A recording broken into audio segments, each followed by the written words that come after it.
Yes, guys, welcome to episode 2 of the Coach's Corner. This is the second episode of the podcast. Now, today we have Ollie Stringer, who's our endurance specialist here at Physique Academy. We thought we'd get him on and talk all things endurance. So let's get into it. All right. So I think first things first, Ollie, for everyone out there who doesn't really know much about you, like, who are you? Who is Ollie Stringer? Good question. Very good question, mate. I mean, I'm not going to go down like a full life story, but I'll kind of talk at it from like a perspective that's kind of relevant to this conversation. Yes. So, start for me, sport has always been a part of my life. Okay. Always. It's always been like my number one priority. It's always what is. I was the kid at school that thought the school sports day was the Olympics. Yeah. So I took it very seriously. I love And that. all my mates, even as I was growing up, they would take the piss out of me because they were like, all right, mate, calm down. It's not the fucking Olympics. Yeah. In my mind, it was. Yeah. So I've always been like innately driven by sport and like just competitiveness. And I carried that right through primary school, right into high school. And when I was in high school, I actually started doing all of the sports, but athletics was the one. So although like I had most success in endurance, I started off as like a long jumper and a sprinter. Right. Okay. Although I probably wasn't like genetically predisposed to be a sprinter. I just enjoyed the idea of like trying to run fast. Yeah. And then, yeah, kind of stuck with that for many, many years, doing athletics, trained down in Wigan at Robin Park down the road for best part of 15 years. And then from there transitioned because of injury, Achilles injuries and that sort of stuff, into endurance. And one of the old gyms that I worked at, a couple of the guys that I trained with there was like, why don't you try triathlon, give triathlon a go. And the first one I did, you've done this one as well, is the one at Edge Hill, the sprint triathlon. Legendary. I think that was, oh man, it's a great race. I think that was 2017, 2018. And from there, I just fell in love with it. And it just kind of snowballed. It was then straight into an Ironman after that. So I entered my first Ironman in Bolton straight after that, and then got hooked into that ever since. But other than that, more personal stuff, family man, got a better half, let's say, who's a nutritionist, got a daughter, similar age to your daughter. Yeah. That's What was it about endurance sports that got that bug? It was something new. So I kind of guess my evolution, let's say, throughout athletics was started off as a long jumper and a sprinter. And then I was working with a great coach at the time who kind of like brought me more into middle distance. So I was almost transitioning from like shorter stuff into longer stuff. And that was purely because, I wasn't ever going to be a competitive 100-meter sprinter. Yeah. I'm just not built that way. So I would always do like long runs as part of that training. I always enjoyed that side of it more, just getting out for a long run, whether it's down a canal or on the road or whatever. I enjoyed that sort of stuff. And then from there, it was kind of at that time I was picking up like Achilles injuries just from running on the track. It's a really unforgiving sport for like lower limb injuries. And I just couldn't rehab them properly enough to get over it, and I fell out of love with it at the time. And then it happened almost naturally. Like somebody said, why don't you try triathlon? And I'd watched triathlons. I'd enjoyed the sport. I rode a bike. I did a little bit of swimming, but really not much. And I think it was just more of the idea of trying something new and it being a completely new challenge that is so different to athletics that I didn't know if I was going to love it or not until I actually did it. And I think with endurance sports, I think that's the case for most people. They'll prepare for an event. They have no idea what they're getting themselves in for, whether they're going to enjoy it or not. And I think once they do it, they then get that bug for it. And they then want to do another one because they've set that baseline, that benchmark of what, they can do. And they always innately, we want to do better than what we've done before. So yeah, that's kind of my route into it. But I'm going to put that question back on you because I know about your background is from bodybuilding, like yourself and George. How did you go from that and now being, let's say, a triathlete? And I'm going to pull you up in a bit after you've answered that question as well, because I DM'd you a while ago saying you'll be a triathlete soon. And you said, no, mate, never. And here you are. So That's funny to be fair. Yeah, it's a funny one. I think like as someone who's trained again since a young age, and it was football for me, playing at academy level and stuff like that until I was in high school, and then kind of transitioned into the gym. It was like again in my family and stuff like that. So from like 14, I was in the garage with my dad. We had a bench, and no word of a lie, at 14 I could bench 20 on each side, so 60 kg for 10 reps, Yeah. and it was just like this is good, this is easy, and I started to see that progress. I ain't that strong now. Like obviously I can easily do that, but it was like almost that instant kind of gratification as well from hitting that and seeing the growth and seeing that muscle develop as well. I was just like, wow, this is cool. And obviously my dad did it, and George, so kind of caught that bug with that, and that progressed over the years, going to the local leisure centre gym, and then getting into a bodybuilding gym at like 18 years old, and that was almost like getting into that sport, bodybuilding, if you can call it a sport. No, was almost like pushed on me from the gym. It was I never thought I'd do it. Yeah. Like I'm not saying it's a bad thing. It was great. Like the guys at the gym was really supportive, and the owner of the gym as well. He ended up like coaching me for free and everything, like a number of times. And because they used to have a local show, the gym show. It was called Jay's Gym. Yeah, I know where it is. Yeah, Lion Paradise. in Horwich. Yeah, it was just down a backstreet gym, like super old school. You just had, loads of big dudes in there. And obviously I was only 18. So I was like, oh my God, this is like crazy. Like the training was intense. And obviously I then, they like kind of pushed me into doing the show. I'll never forget. And one of the big guys there, who's called Danny, he came up to me and said, oh, John the owner. He was like, John said that you're doing the gym show. I'd never said it. He was like, you're doing the gym show. I was like, what? And obviously I was, small 18-year-old kid.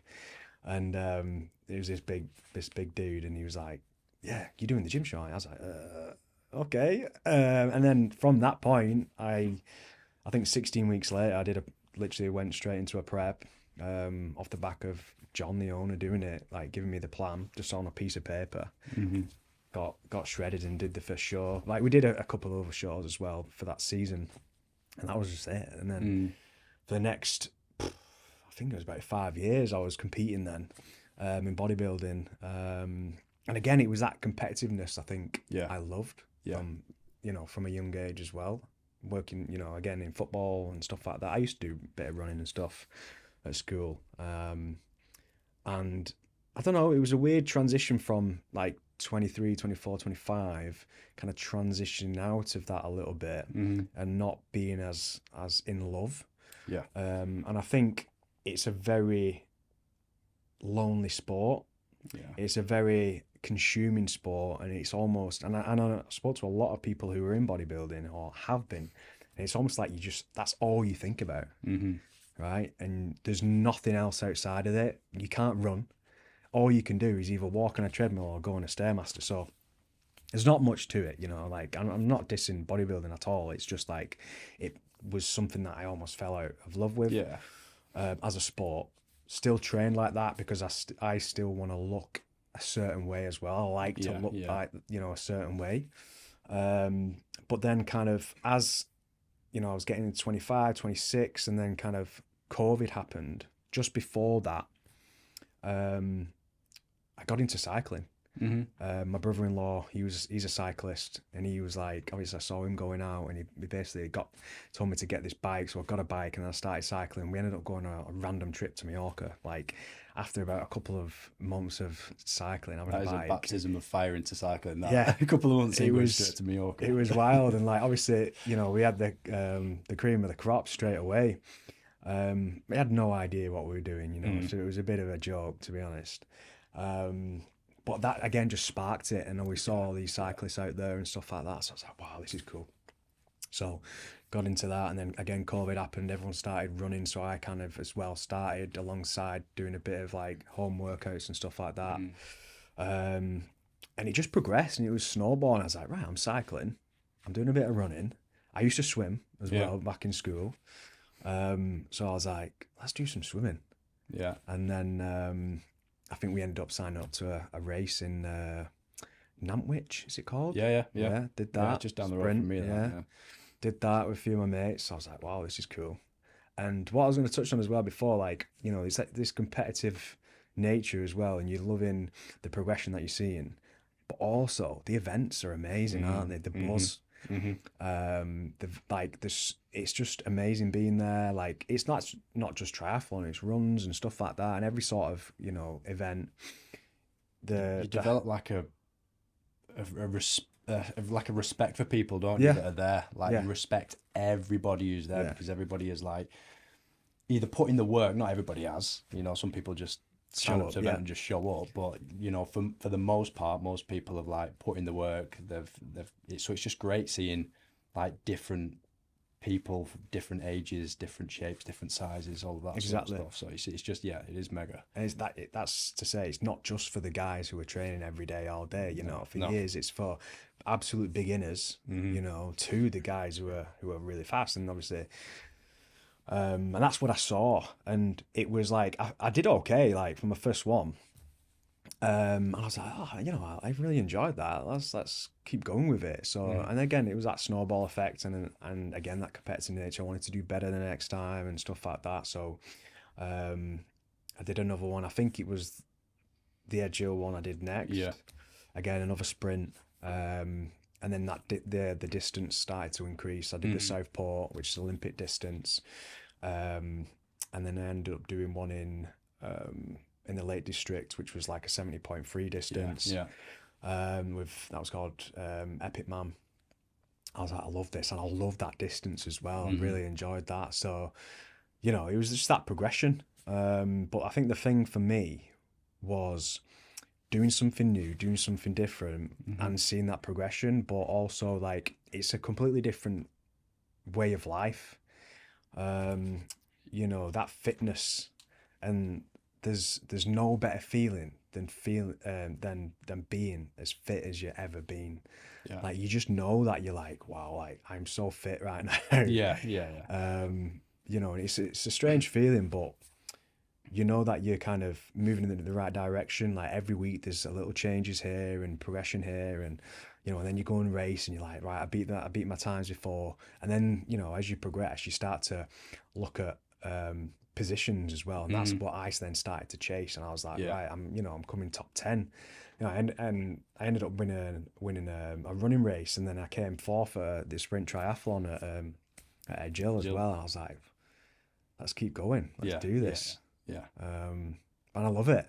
It does suck you in, mate. Yeah. Everybody I've coached who have come to me and said I want to do. I noticed this more so with like triathlon, especially the longer distance triathlon like 70.3 and an Ironman. Is somebody will come with me saying I want to do an Ironman. I just want to tick one off, and I know full well when I have that initial conversation, I'm like, brother, you're not doing one. You're in it now. You ain't doing one. If you get round one, you're gonna fucking do another. I just know it because it sucks you in like that, and being part of that environment, you feel like you're part of something, and then like you said, you do one, you want to do it again because you know what you can work on, and then it's just natural progression is I want to do that again but better. I want to experience that again because, you know, when you come across the finish line of an Ironman event and you hit that red carpet and you have that feeling of I've just accomplished something that actually not many people in the world can do right now, is just, it gives you such a buzz that you will, it's addictive for me. I don't know if it's like it was an obsession or an addiction or whatever it was, but I wanted that again and again and again. But no, that's it's good to hear how you transitioned into endurance, and I think everybody comes at it from a different standpoint. And what I'd like to say to anybody listening is like, you don't have to have come from a sport to do endurance. You could come at it from anywhere. So, you know, if you wanted to do a marathon, you know, just don't ever believe that you can't do something because you might not have done sport in the past, quote unquote, being a sporty person as you were growing up. You can enter something, you can train for it, you can prepare for it, and you can do it, and then that can completely shift shift your lifestyle. Because endurance for me, it was never something I just did as a hobby. It was more of a lifestyle. That's probably much the same for me 100%. now. And it's becoming so popular now. So popular. Yeah. Especially with social media as well. You're seeing that like with so many influencers out there as well and pushing it, and it's great. It's a great thing. But there's so many brands using influencers as well to push it, which is interesting. But I think, like, why do you feel it's becoming so popular? I just feel like, again, this might be amplified by social media, but I just feel that there's more of the culture of what's cool nowadays has changed significantly over the past sort of like 5-10 years. Like it just feels like that on social media for me. Like if I try and think back to social media, and that again, this could have been the people that I was following at the time or whatever, but all I would ever see on social media was people going out, people getting pissed, people, on holidays and that sort of stuff. I still see some of that stuff now. Back then I might have even considered that as cool. Yeah. Whatever the fuck that was. But now I think it's more cool to actually do something with your life, like do an event, like whether you're proving something to somebody else or whether you're proving something to yourself, like just getting an event done. And people look like I automatically I'm thinking of like Iron Man as a brand. I'm thinking of High Rocks and stuff like that. Whenever these events are on, all you see on social media is people doing it. Yeah. And it's just cool. People like it. Yeah. So I just think, I don't know. I think it's just a change in like human culture as people. It's hard to say if people are becoming more fit as human beings or people are actually wanting to better themselves. I don't know what it is, but I think social media plays a huge part of it. Community as well, I would say. Like you're seeing these run clubs setting up in every different, every city in the world, and I think that's a big part of it as well. It's that social aspect. Yeah. But people are a little bit afraid of that. They might not feel they're good enough to go and do a run, a 5K run club. But like these run clubs they're not fast runs. They're easy. They're there to build relationships with other people who are like-minded as well. So then everyone goes for a coffee after it or whatever. It's something a lot of people are doing on a Saturday morning, even like a park run, right? Yeah. They're really good to do, but it's that community aspect. I think as well. He's kind of bringing people together to do things like that and keeping fit and the different activities. But also, I think we are transitioning away a little bit from that aesthetics. With people wanting to just look a certain way. It's not, I still want to look a certain way, but I want to be able to perform a certain way as well. And I think just people have changed and transitioned with that, which I think is amazing. But alongside that as well, having these specific goals and ticking them off like throughout the year, having a race like every couple of months, having something to work towards, it's just motivating. So much more than, say for example, you're just going in the gym and just lifting weights all day, every day. Like it can get a bit stale, right? So having these little things throughout the year, I think just helps people get out and go and doing something as well. Yeah, for sure.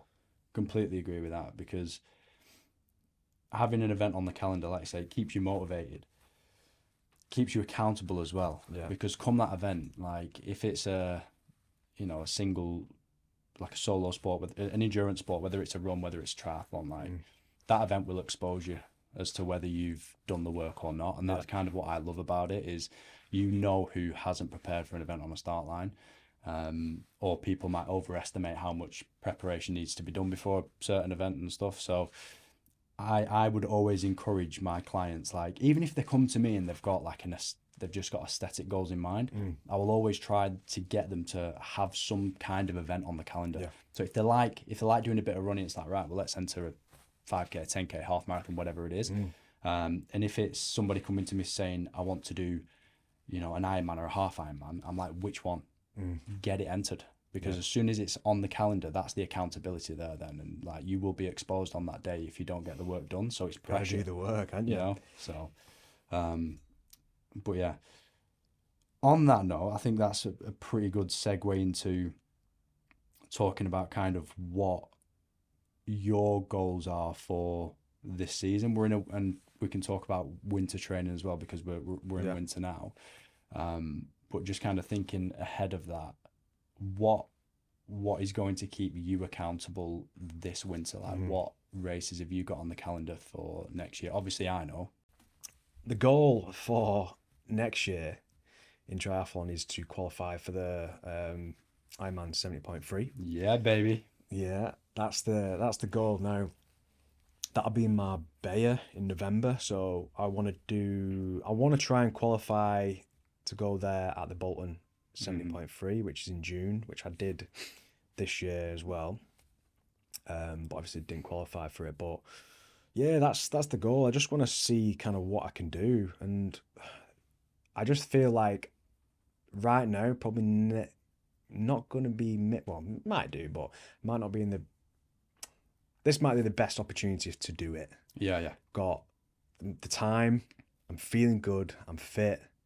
You know, obviously we've had Romy. Potentially, you know, in another year there might be another one coming along or whatever. So that'll kind of throw me off for another at least a year or so after that. So it's like, this is the time to do it. And I've got that bug. I'm driven.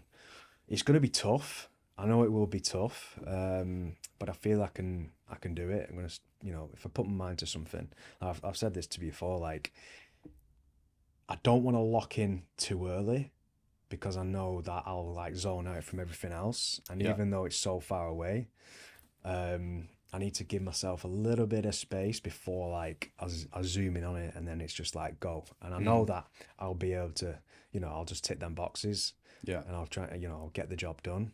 But I'm buzzing. I'm excited for it. I feel like this is a challenge that, you know, it's a big challenge that I've not had for a long time. Yeah. Because it's on me as well. You know, even though, I'm going to have to become in a certain position in the race. Like, there's the pressure of that, but it's on me to perform in the 3 disciplines, to put the work in.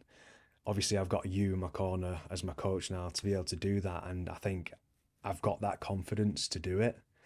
Like, I'm just buzzing. I'm excited for it, mate. I am. And fast forward into Bolton, like, just thinking about that race now. Do you have belief in yourself that you can qualify? Yeah, 100%, mate. Good. I know I'm going to do it. Yeah, good. It's it, like you said, it is a challenge, but I think you've got everything that you need to be able to achieve that. Yeah.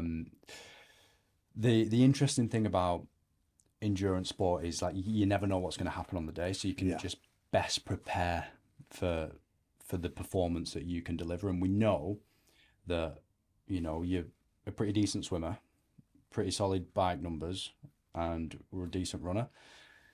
So putting those 3 together, we're going to work on obviously trying to improve across all 3 disciplines, which we will inevitably do, because we're going to make sure we periodize the year properly, and make sure that everything is tailored for you to get that A-star performance, whatever you want to call it, peak or whatever, for that race.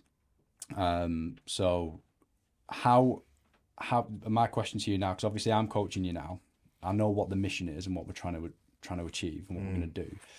We don't necessarily know what that is going to look like on the day, so we don't know how many qualifying slots they're going to be. Yeah. We don't know that. We don't know who else is going to turn up on the day. All that we know is we need to get you in the highest position possible, get the best performance out. And I know, knowing you, that if we do improve across all 3 and we do pull those 3 performances out and put those disciplines back to back as well as you can, I'm very confident as well that you will qualify and get a qualifying slot. How is your training? And I know we're only a few weeks in, but how does your training compare now to what you were doing before having me as a coach? Yeah. You know what? It's unreal. I love it. Yeah, first time having obviously an endurance coach, so it's nice having someone there giving you everything that you know you need, like I need.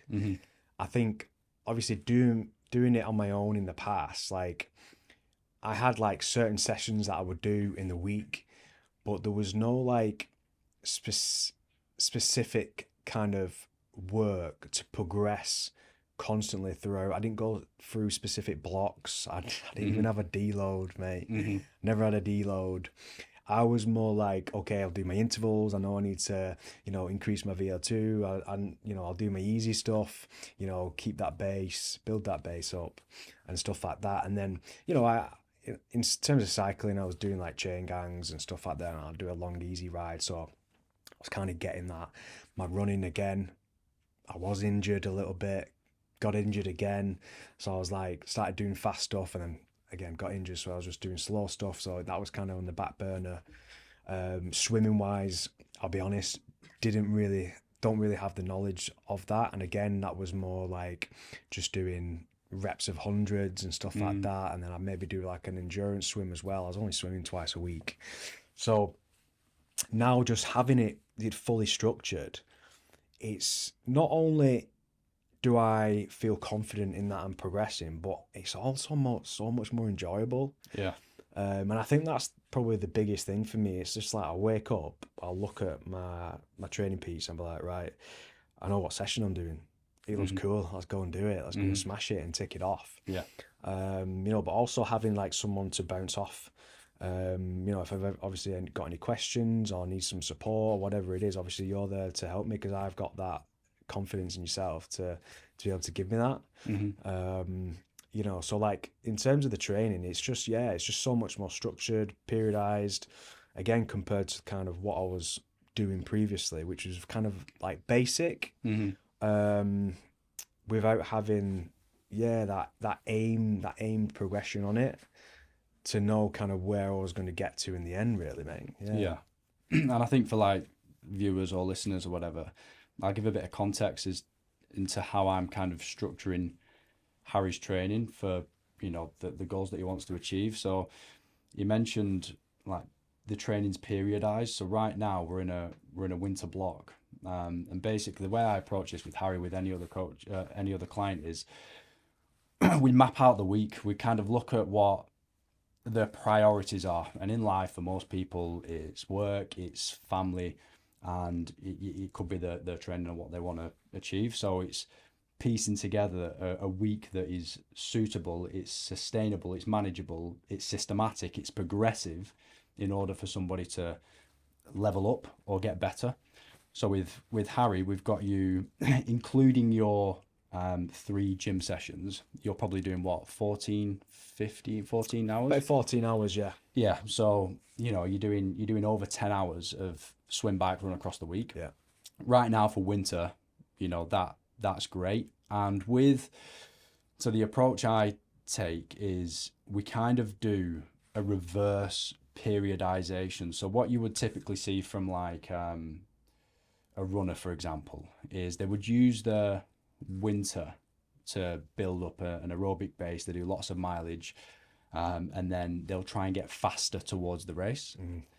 Whereas with endurance sports like this, you can do a reverse periodized approach, and this will be why we've got you doing some speed stuff now and doing some high power cadence work on the bike, why we've got you doing speed sets in the pool, is because we want to get you nice, strong and fast now, and then we're going to lengthen that out.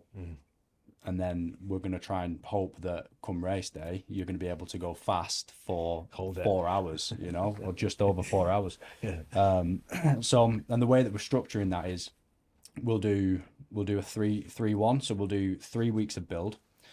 And all of the sessions are progressive. So they build on one another. So we build for 3 weeks. At the end of that 3 weeks, in that third week, I even remember you saying it on a voice note, you were starting to feel fatigued, you were feeling a little bit sluggish. Some of the comments on Training Peaks, you were saying you were feeling sluggish. And then we do a deload week. So a deload week is you just slightly reduce the overall volume and intensity, and it allows your body to absorb that 3 weeks of work that you were doing. Like adaptation occurs when you're at rest.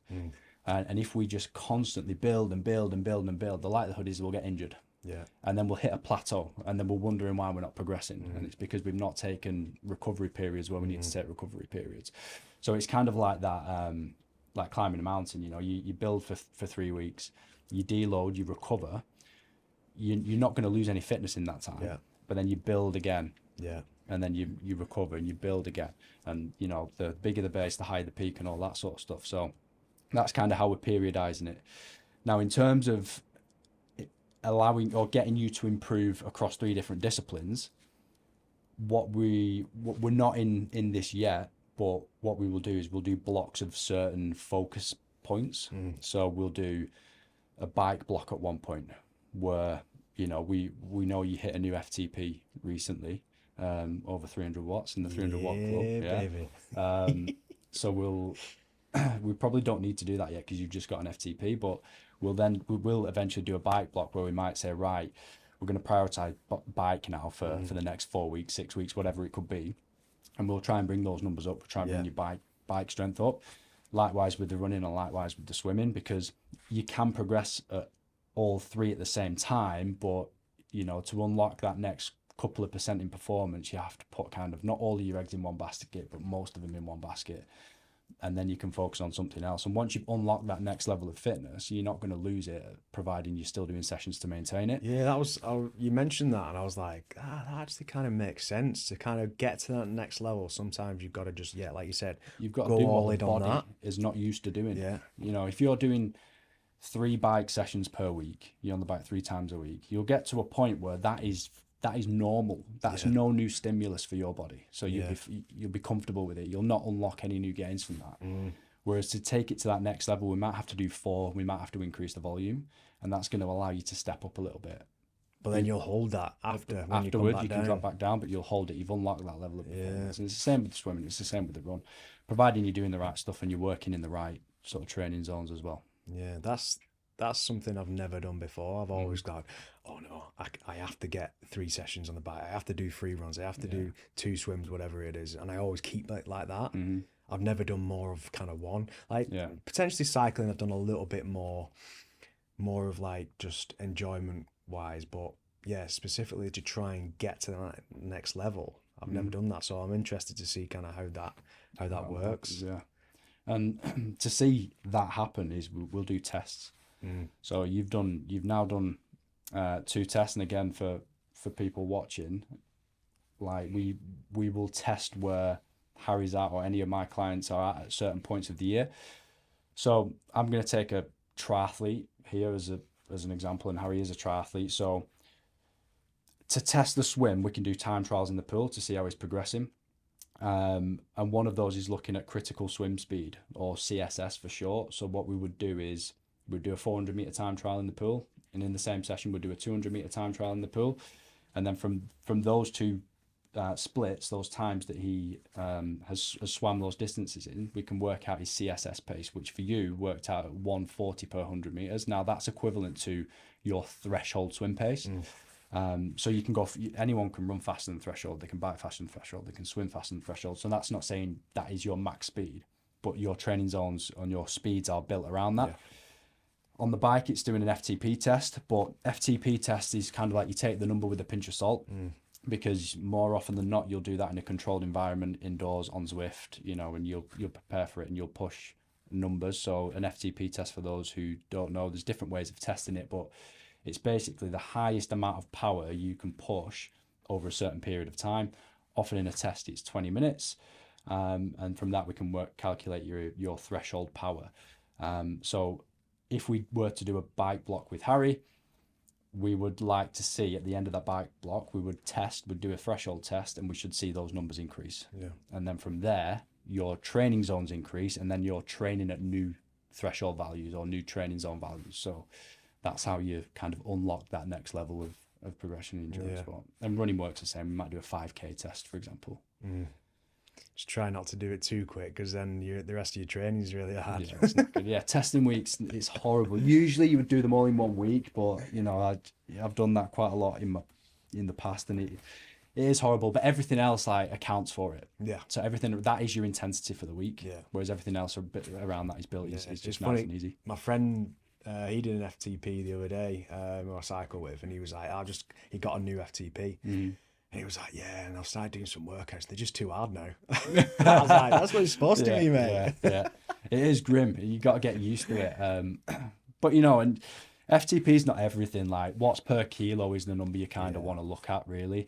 You can have somebody who's got mega FTP, but they can't sustain 75% of that FTP for a 70.3. Yeah. Whereas you would have somebody who's FTP and that might not be that impressive, but they can actually hold 80% of their FTP and actually ride the course quicker than that person. So it for me, it's not like you would never judge somebody's biking ability or bike splits or whatever in a race based on their FTP number, because there's so much more to it. There's so many more variables and stuff, but it's just a good number to see how you're progressing as an individual in your bike power. So yeah, awesome. So just for like the listeners, obviously we're going to have guys who potentially want to get into triathlon or other endurance sports. Like, what kind of tips do you have for people who want to kind of set up a split, for example, and don't necessarily know where to start? Like, is it, potentially like what time they've got available to them, to start from scratch from there, or, how do they kind of set it up really? Yeah, it's a good question. This is where I think having a coach is always handy, but let's say for argument's sake, this somebody is wanting to explore it and doesn't necessarily want to look into getting a coach as such yet. They kind of just want to test the waters. So first off, it's kind of what endurance event are you wanting to do? Is it a triathlon, and is it a run? And decide on that. You've then got to look at, it's like an analysis of your life. So how much time have you actually got available to train, and how much time do you actually want to train? Because at the end of the day, with stuff like this, you're dedicating a lot of time and effort. You've got to want to do it. If you don't want to do it, just don't do it. Do you know what I mean? So how much time do you commit to work? How much time do you need to commit to family? And those being kind of like set in stone. And then how much free time have you got to yourself? Yeah. And from that, once you've kind of worked out, what those little pockets of time are, you then start structuring your training together. Now, let's take a runner, for example. We've spoke about triathlon, so let's just take somebody who wants to do a half marathon. So it's important to understand that when you start running, and I see this time and time again, is people will lace up the trainers and they'll go out the door and they'll run too fast. Yeah. They'll get a mile or two in and they'll be like, I fucking hate running. I'm not good at it. Well, yeah, you've just gone out the door and tried to run like Mo Farah. It's not going to be nice. No.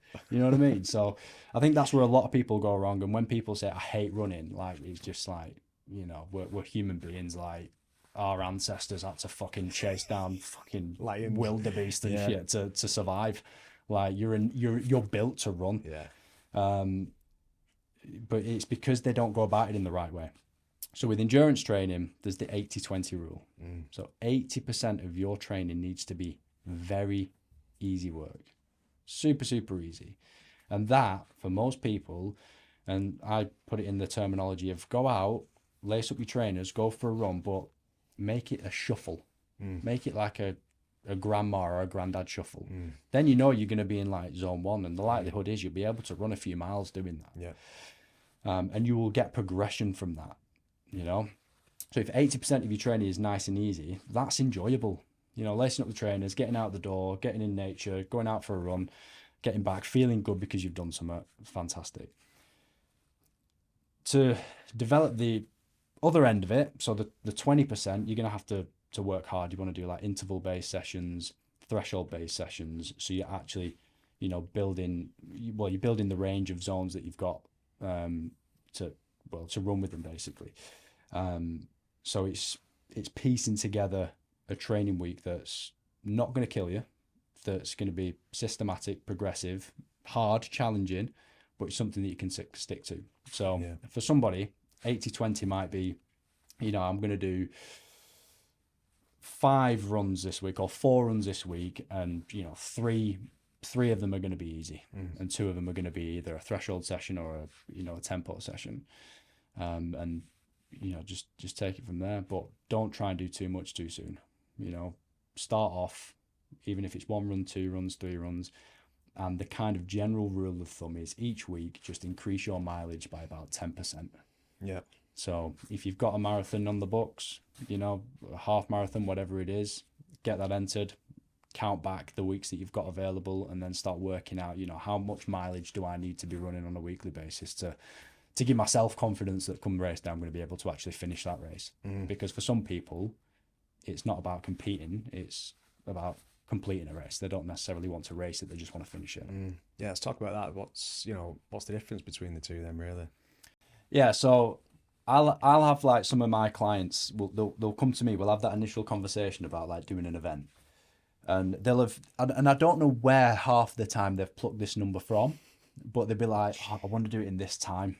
And they've never done the event before. Yeah. And I have to be quite real with them and say like, 7-hour Ironman. yeah, let's complete it first. Like, this is just it's a different beast altogether. There's so many variables. You know, we've got to get you better at swimming, cycling, and running. And the people have come to me and they've not really spent any time in the pool, or they've not run much further than 5K. And I'm like, how the fuck have you stumbled upon wanting to do Ironman? You know, we get them there, and they do it, but they'll come to me with like a plan. And I have to kind of break that plan down for them a little bit and just set expectations and be real with them. So a lot of people, Ironman, marathons, the mass participation events, and most people do them to complete them. And then that completion phase for somebody, you know, might end up turning into competing. And that might be an internal competition with themselves. So they might, you know, as soon as you do a marathon, you've got a PB. Yeah. And then you want to better your PB. And you're not concerned about what place you come in a race, but you are competing with yourself because you want to improve that time. And you might do all the necessary training to be able to do that. And then there's competing like in the race. So I want to be in the race and I want to, you know, come in, you know, the top 10, you know, for yourself in Bolton, we're going to have to try and get you as high in the top 5 as possible, really, in that event. Yeah. And that's kind of where for me as a coach, you've got to think about coaching that individual slightly differently. We've got to think about, you probably wouldn't do this throughout winter, but as you start getting more towards the actual racing end of the season, we're going to be looking at like tactics. We're going to be looking at where are we going to focus most of our effort. How are we going to fuel this? How are we going to, you know, what happens if this scenario plays out? Or what happens if this scenario plays out? If you start feeling like this, what do we do? Whereas for somebody who's just wanting to complete, yes, there's an element of that, but it's, you know, it's just getting somebody fit enough to get from A to B. Whereas for somebody who's competing, the training just looks different. You know, I've coached somebody to do an Ironman who's done just 10-hour weeks to complete it. But then if I was to work with somebody, again, like yourself, who wants to actually compete, and we've got, whether it's a time goal, a position goal, we're then going to have to significantly up that mileage and those training hours. It's going to have to eventually get more towards 15, then more towards 20, and just making sure that you're as best prepared as you can possibly be for that. That's scary, that. What do you reckon it would get up to, do you think? I think for yourself, including your strength sessions, you don't need to be going much more than 20. And I think this is where a lot of people go wrong. You see this in long course age group triathlon, and dare say even in some pro triathletes as well that are knocking out 35-hour training weeks. That's insane, isn't it? It's, for me, I struggle to understand from a physiological standpoint how you're not, like, how you're progressing from that. Do you know what I mean? Like, there must be a hell of a lot of training in there that is not actually beneficial to you. And I think that's actually where a lot of people go wrong. I think a lot of people in this space, in the Ironman space, overtrain. So I think, you know, getting up to 20 hours, if we were hitting 15 hours, 16 hours of swim, bike, run per week for a 70.3, that's your ceiling, really. I think, especially somebody like yourself who's a dad, works, you know, that doesn't leave you with much time, much downtime outside of that. So I think that is the main difference. Is from a coaching perspective, you just kind of got to look at the nuances of the race and coach accordingly, plan accordingly for that person who wants to actually compete. feel like there's a bit of pressure at the moment as well, especially in triathlon, for like age groupers to almost try and train like the pros as well. Like Yeah. just try and hit them stupid, weeks, the training weeks and stuff like that. And it's just like it's crazy. Yeah. It's like and age groupers are normal people, so they do have jobs, they do have families and stuff like that. And then thinking they're trying to do that alongside that, it's just like how do you have the time? And It's wild, and that shouldn't be done. They should never look at a pro triathlete and try and replicate what they're doing, because the pro triathlete, they see their training as their job. yeah, So they've got that time available, and they're getting paid to well, not all of them, but most of them, getting some sort of financial benefit out of doing that. Whereas I honestly think age groupers, like if you can only train for an hour a day in the week, train for an hour a day. And even if that leaves you with an hour to watch TV with your wife in the evening and just live a semi-normal life, like do it, because you will benefit from that. Yeah. Whereas if you're going locking yourself in your pain cave as soon as you get home from work and sitting on the bike for 4 hours and you're absolutely smashed and your wife's getting pissed off because you're no longer like present in the relationship or this, that and the other, it's like, chill out, man. Like, you'll never get paid from this sport. Yeah. As an age grouper, even as a top age grouper. So, just And do what you can. yeah, but I think potentially with that as well, maybe the standard is rising as well with it, because again, social media, people are seeing what the pros are doing, so more and more people are doing that. More people are learning though along the way. Yeah. Would you say that maybe the standard is increasing? Yeah. Yeah. And I think that is because people are getting our understanding of physiology is improving. If you rewind the clock, and again, I'm speaking from a standpoint of like an Ironman triathlete here, and you look at things like technology, you look at the bikes that they were racing on in Kona or any other Ironman like 10 years ago, 15 years ago, 20 years ago to what they're racing on now. The understanding of like aerodynamics, the understanding of, how to train in the right zones, all of this understanding that we're developing as human beings is kind of, you're able to engineer yourself to be very, very efficient at a particular sport, providing you have the resource to do that.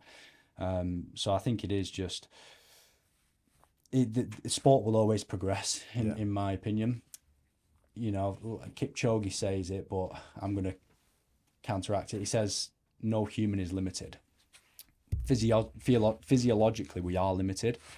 Like, we'll get to a point where we can only go so fast as a human body, because we won't be able to metabolize the amount of carbohydrate that we need to be able to run at a certain pace or swim at a certain pace or ride at a certain pace.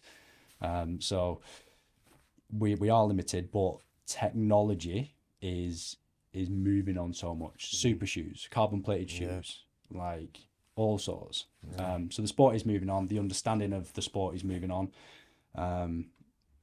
So yeah, it is progressing. It'll always progress. Do you feel like people can be more naturally, I don't know, pre-positioned to perform better at a certain sport, or Yeah, so as human beings, we're like genetically predisposed with, well, muscle fiber types. So we've got type 1 and type 2, type 2A, type 2B. And we're all born with like a sort of genetic makeup of those in our muscles. So if I was to take a muscle biopsy from your quad and we looked at it under a microscope, we'd be able to see kind of, what your ratio is of type 1 muscle fibers to type 2.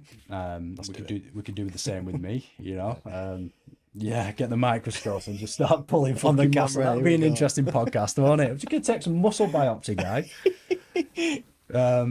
So yeah, people are genetically predisposed to be better at endurance than sort of power athletes. Yeah. And I don't know what my sort of genetic makeup is in terms of like my muscle fiber types, but I would, as a guess, I'd have quite a lot of type 1, because I found out, later in life that I was naturally very, very good at endurance.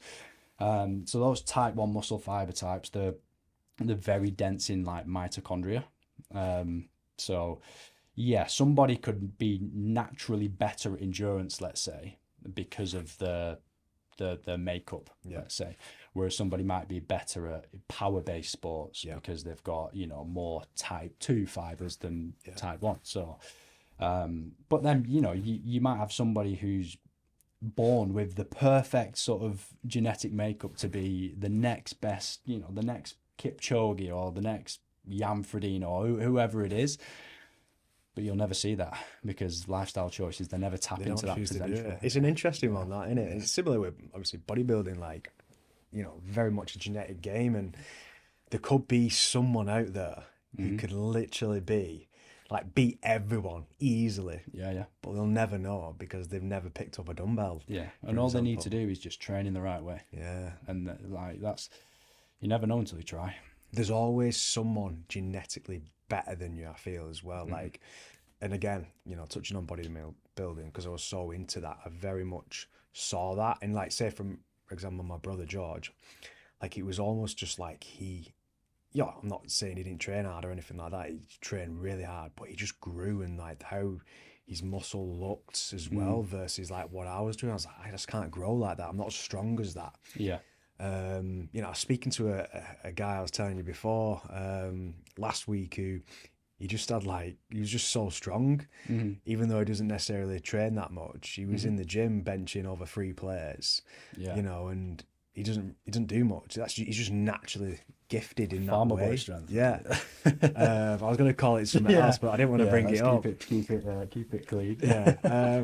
You know, and then it comes to endurance as I've got into that, and even coaching clients as well, and like, you know, getting people to do the first 5K, and you're seeing like, you know, people do their first 5K and it's like 30 minutes or whatever, and then someone else will come along and they'll do you know, they've never ran before, and they're doing like nearly 20-minute 5K and they're the first one. I'm like, what's going on there? You know, so yeah, it is.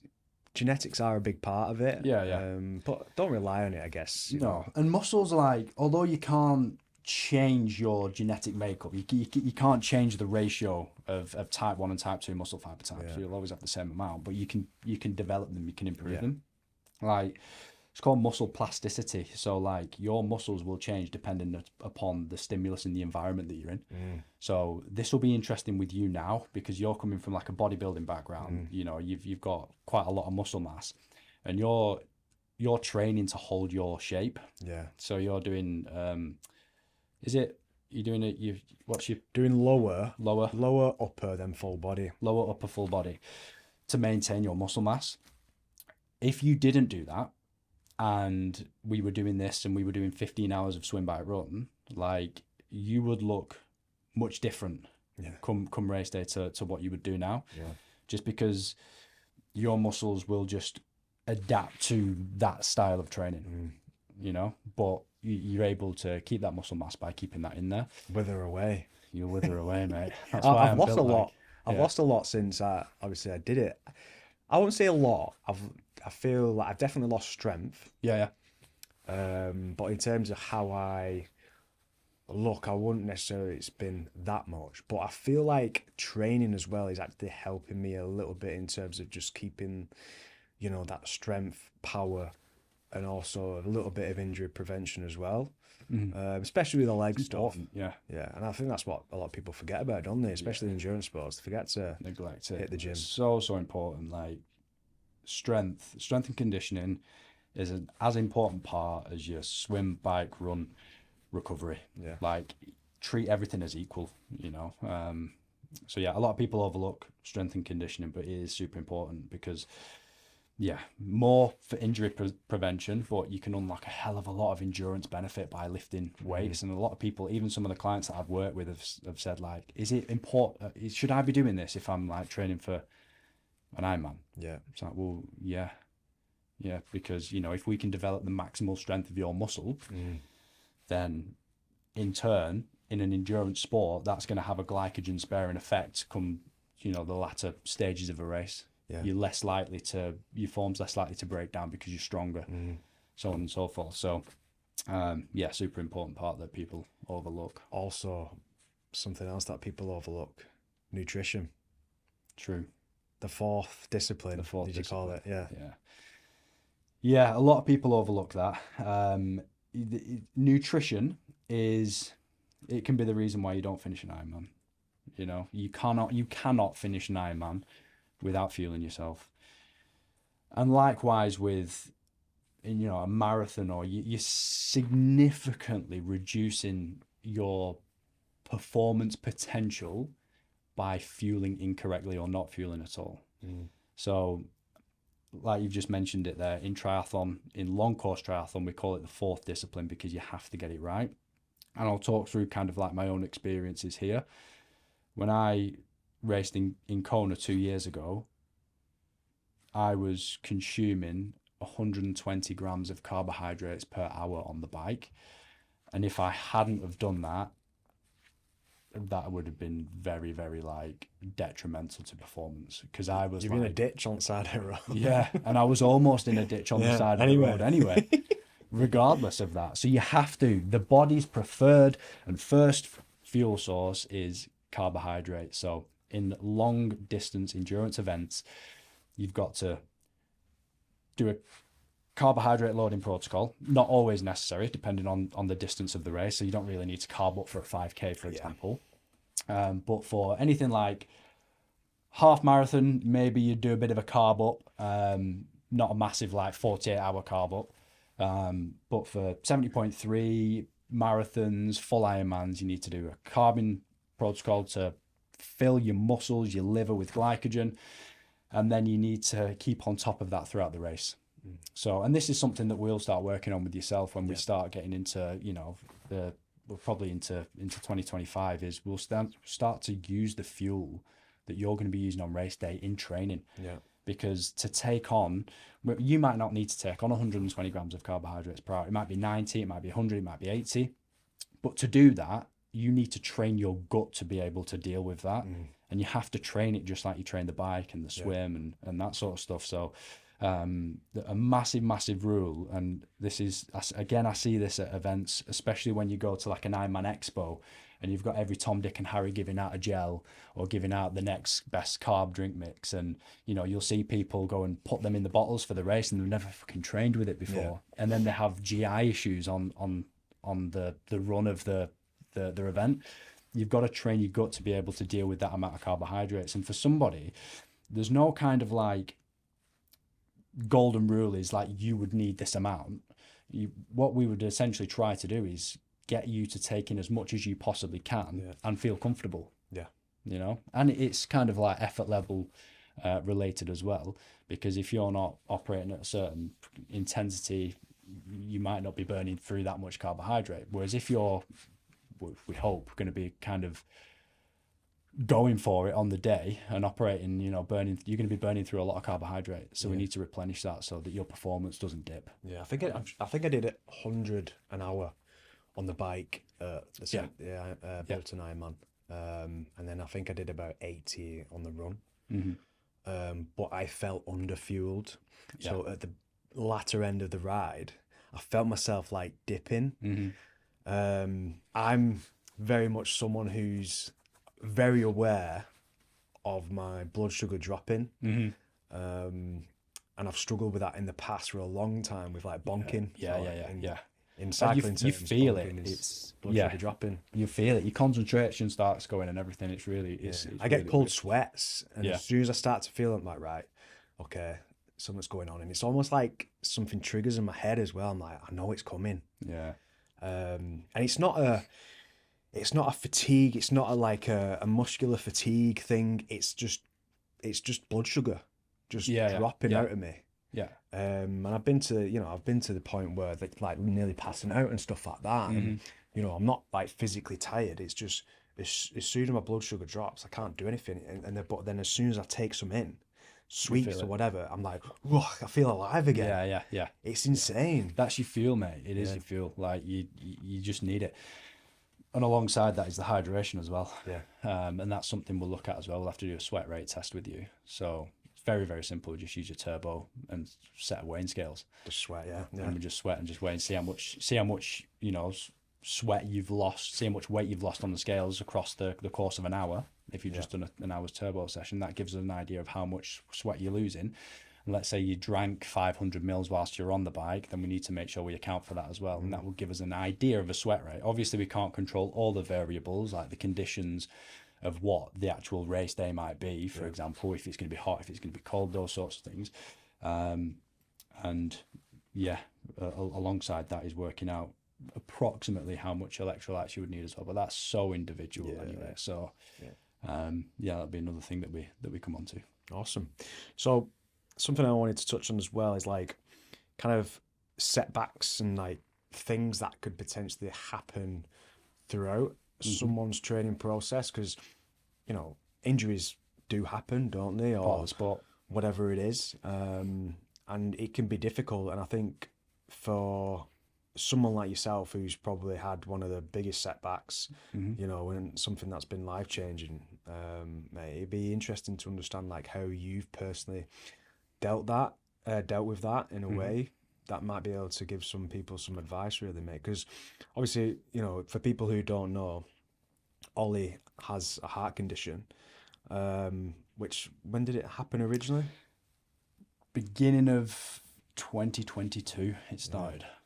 So, and that like significantly has transformed your life every day.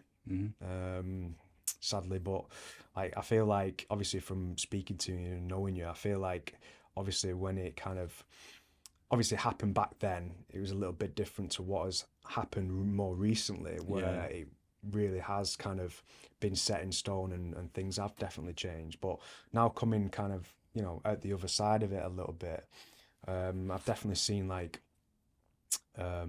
or seen that you feel potentially that there is a bit more of a light at the end of the tunnel, maybe.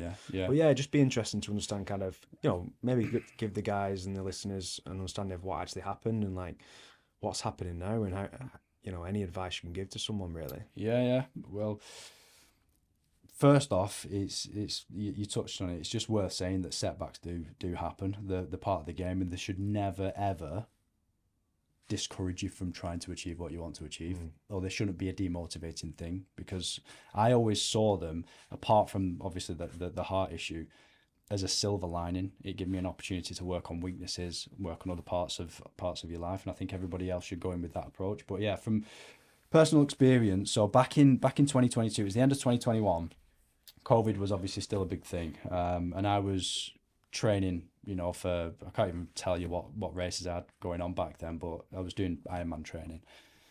So lots of hours, swim, bike, run, strength work. I came down with COVID. So I was actually, you know, it was December. I remember it because I was actually isolating because I had COVID over Christmas and New Year, so I couldn't leave the house. So it was just me and Emily in the house that we're in, and you know we didn't see any family over Christmas and that sort of stuff. You had that isolating period. You couldn't. I think it was like until you tested negative, you could get back into fucking society or whatever. So, I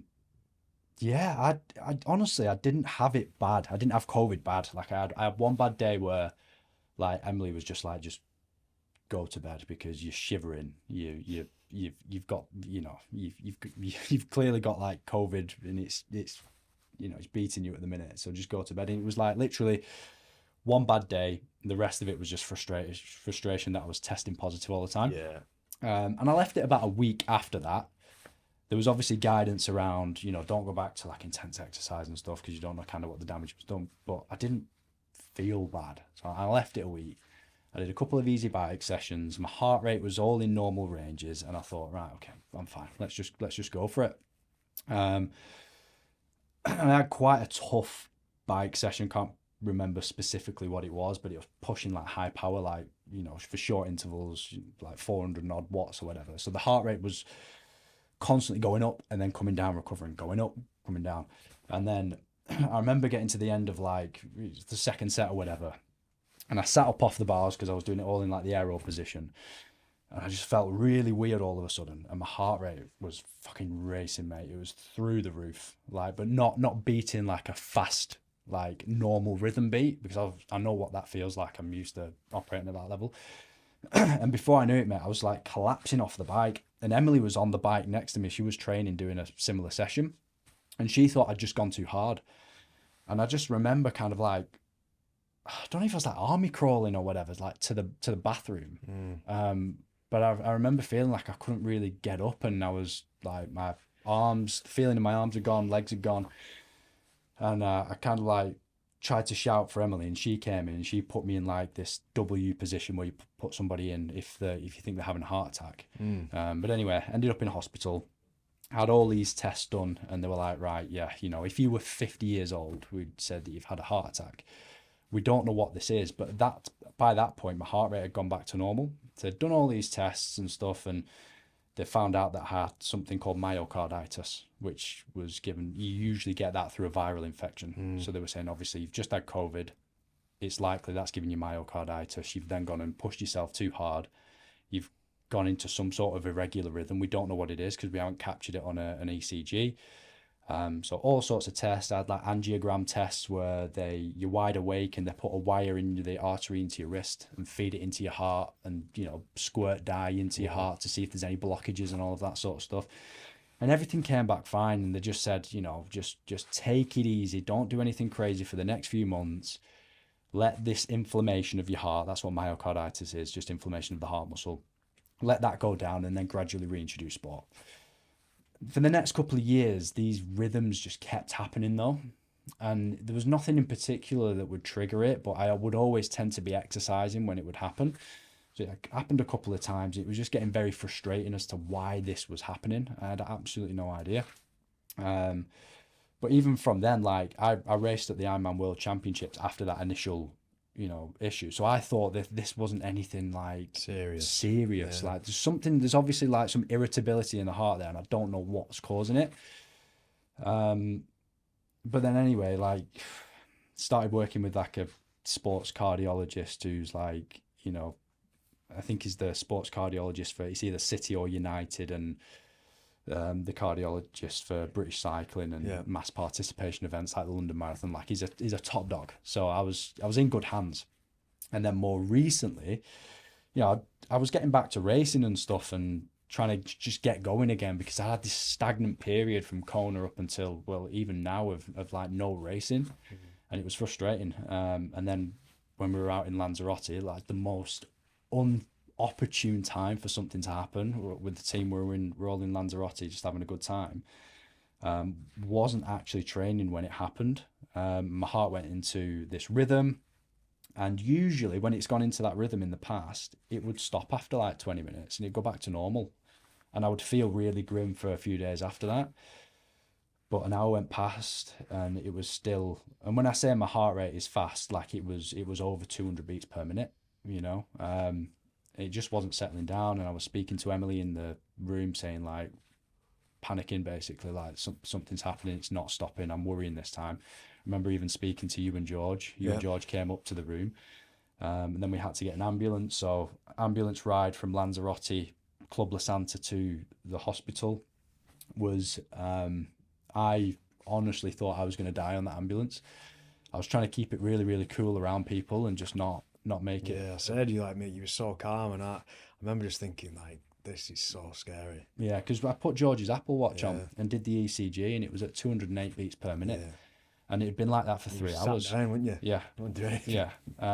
But then it was on the ambulance where I took a turn. Like I vividly remember not being able to see much, and I'd read into like the heart a lot with what had been going on. So I kind of knew this rhythm could potentially be either atrial fibrillation or ventricular tachycardia. And when you go into ventricular tachycardia, the likelihood is you're going to go into cardiac arrest. Cardiac arrest is just you die, basically, your heart stops. So when the vision was going, when my limbs were going, when I was feeling nauseous, I was kind of like, right, you're in the ambulance, but the likelihood is you're gonna go into cardiac arrest now. But try and find peace in the fact that you are in an ambulance on the way there. Luckily, I managed to like keep myself together, but then it was like a scene out of like frigging Holby City or something, like some sort of like film where they put you on a wheelchair and they fucking run you down the corridor of the hospital, and it was literally like 4 or 5 nurses grabbed me out of the wheelchair, put me on the bed, tried to pin me down. At the time I was trying to be sick, so I was trying to sit up and vomit, but I couldn't, and it was just a horrible feeling, just proper woozy and dazed. And then I don't know if this was some sort of gas or if it was oxygen, but I remember lying back, and the woman put this mask on me and said, "We're gonna have to defibrillate you now." And then they just put the pads on and just give me the shock. And I just remember this, like, it felt like a flash. Although there was obviously no electricity in the room, it must have been like behind my eyes or something, that I could just feel this massive flash, and then heart rhythm went straight back to normal. But then I was in hospital for 3 weeks, and it turns out that yes, it was ventricular tachycardia that I thought, and we don't know why this happens. Unfortunately, there's something going on in the heart where there's some sort of electrical misfiring and stuff like that. So they're fitting me now with an ICD. So I've basically got a box in my chest here with 2 wires going into my heart, that if I go into that rhythm again, it will deliver therapy, and it will either pace me out of that rhythm, or it will just deliver a shock, and it'll save my life at some point in the future, I'm sure. So It's crazy, mate. But the thing is, like, my adjustment to that is I have different days where some days I'm feeling very positive that I'm still here and I've got a daughter and I survived it, because there are so many people that have been in that position that didn't fucking survive. Yeah. So I've got to be thankful for that.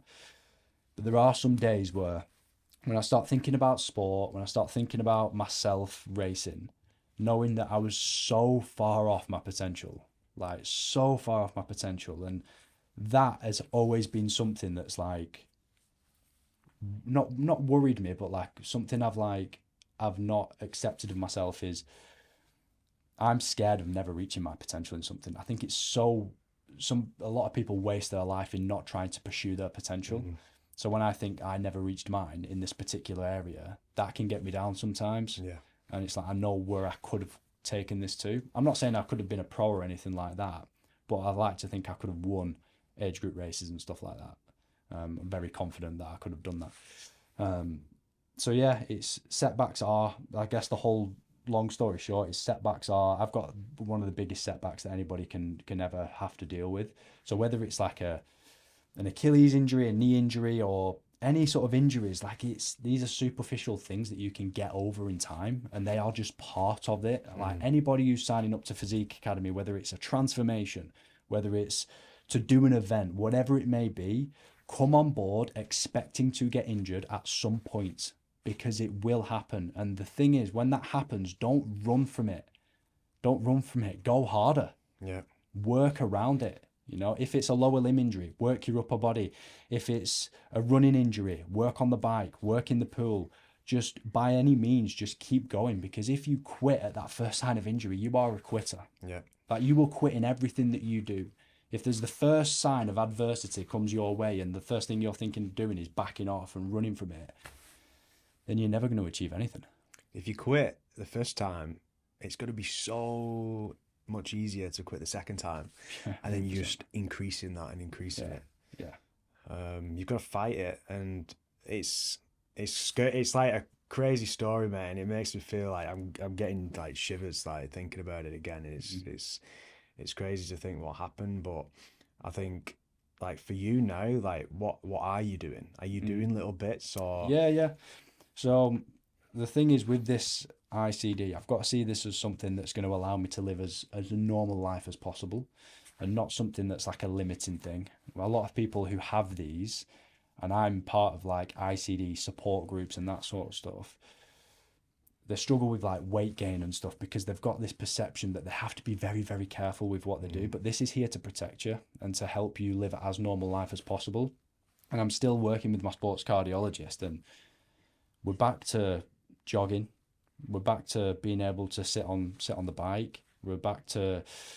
I'm not back to swimming, but they've said never to swim again, because of the repeated movement of that over the head can dislodge the wires in your heart, and if they dislodge, they can't deliver the therapy that you might need at certain points. So that's been a bit of a no-no. But I'm going to the gym, mate, doing hypertrophy training. Yeah. You know, trying to build myself up a little bit, because I'm, you know, genetically built like the gable end of a £5 note. But you know, it is what it is. So a bit of gym, bit of bike, bit of run, and just doing it to be healthy. Yeah. And I'm just kind of doubling down on the coaching now. Like, I want to put my knowledge my passion into other people and live the sport vicariously through other people. And if I can play a small part in helping people to achieve whatever their dreams are and reach their potential, then that's fulfilling to me. Yeah. Yeah, I think I was just saying before, when I like, your knowledge is just, it's crazy, man. Um, for everything around it and all three disciplines as well. Like, I was gonna ask, because because obviously that's happened and it's kind of pushed you back in terms of your own individual goals in endurance sports, but then trying to live that through other people, I guess you're getting a little bit of that as well. But yeah, I was gonna say, do you find it difficult at points, like seeing other people do it? I get a bit of FOMO, Yeah. but when I went and watched two of my clients race 70.3 in Weymouth, and Emily racing as well, my other half. And I think that for me there, I had FOMO because I was looking at the times that people were, in the top three, and I'm like, I can do that. That's it, but I can't do that. But it's, I know I could. Yeah. So that's hard. But then when you're seeing people like that you coach, like really putting themselves in the hurt locker, and you can see how much it means to them, how much of a good time and painful time that they're having, like that for me is still just as good. And I think that's why I'm just trying to become as studious as possible that I can possibly be with this sort of stuff, because I want to be able to deliver the best service that I possibly can. I want to be able to know anything about everything. My other half will tell you she knows nutrition like the back of her hand. You can ask her pretty much everything, she's got an answer to it. And I'm quite inquisitive with her, so the fact that I live with her has given me a hell of a lot of nutrition knowledge, although I don't have the title of a nutritionist. But I'll read a lot, and I'll watch a lot of podcasts. I'll watch a lot of YouTube stuff. Not always the best quality source of knowledge going to YouTube, but just like immersing yourself fully into something, you learn to kind of sieve out what's the bullshit and what's the real stuff. And I think I'm just going to try and continue to grow and develop and just be the best coach I can be, as opposed to the best athlete I can be. Legend, man. Appreciate that. We're there, mate. We could talk about anything else for hours.